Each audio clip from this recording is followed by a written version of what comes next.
Donc moi j'ai été hypnothérapeute pendant 5 ans et puis c'est vrai que l'hypnose c'est un outil qui est vraiment extraordinaire, qui est génial, on prend conscience de la puissance du cerveau et de toutes les Mhm. possibilités. Mais en revanche assez rapidement j'ai commencé à me rendre compte que finalement c'était assez souvent un outil qui n'était pas suffisamment puissant ou pas suffisamment adapté à tout le monde ou pas suffisamment adapté dans toutes les situations. Dans tous les accompagnements classiques qu'on peut trouver, que ce soit la psycho, que ce soit l'hypnose, que ce soit bref tous les accompagnements classiques, on part du principe que on a un problème et on va essayer de tourner autour de ce problème pour le résoudre, pour lutter contre, pour l'adoucir, etc. Quand on a une problématique ou un problème, et quel qu'il soit, euh, en fait, on est polarisé sur cet événement-là, ou ce trait de caractère, ou cette chose qui nous est arrivée, ce traumatisme.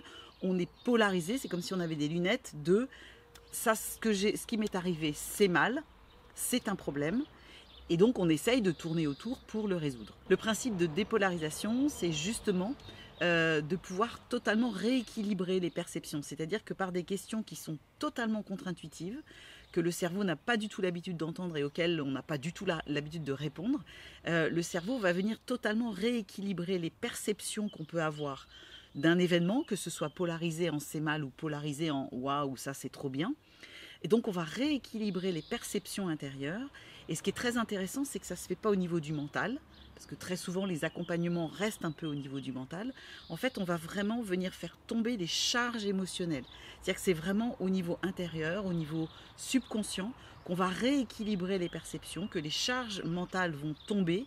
Et donc, on va faire tomber la culpabilité, on va faire tomber toutes les charges émotionnelles qui nous empêchent finalement d'être pleinement soi-même. Pour moi, c'est vraiment l'outil le plus puissant, le plus libérateur et aussi le plus adapté finalement au fonctionnement de notre cerveau. On croit souvent que notre cerveau, il va falloir des années de ceci pour régler un truc. Notre cerveau, il faut se rappeler que c'est vraiment des impulsions électriques, c'est du on-off. Donc le cerveau, il va avoir un fonctionnement pendant des années. C'est un automatisme qu'il a mis en place. Il continue de fonctionner comme ça. Et la dépolarisation permet de stopper ce fonctionnement et tout d'un coup de faire basculer le fonctionnement, les mécanismes vers complètement autre chose et donc de se libérer complètement. La différence avec d'autres pratiques, c'est que souvent quand on va voir un psy ou quand on fait de l'hypnose ou de la sophro ou de la méditation, enfin peu importe, on apprend effectivement des techniques et puis après on repart dans sa vie et on les met en place, on met des systèmes en place, on se met dans des postures, on va faire de la méditation, on va faire du yoga, on va réfléchir à des choses qu'on a comprises, etc., etc. Là, ce qui est vraiment intéressant, c'est que comme tout se fait en interne et que c'est le cerveau en fait qui va switcher directement, les mécanismes se mettent en place automatiquement. En fait, c'est une réconciliation naturelle qui se fait spontanément, automatiquement, et le cerveau instantanément va le mettre en place dans la vie avec nous cette impression qu'on va être presque spectateur des changements qui se sont produits à l'intérieur de nous.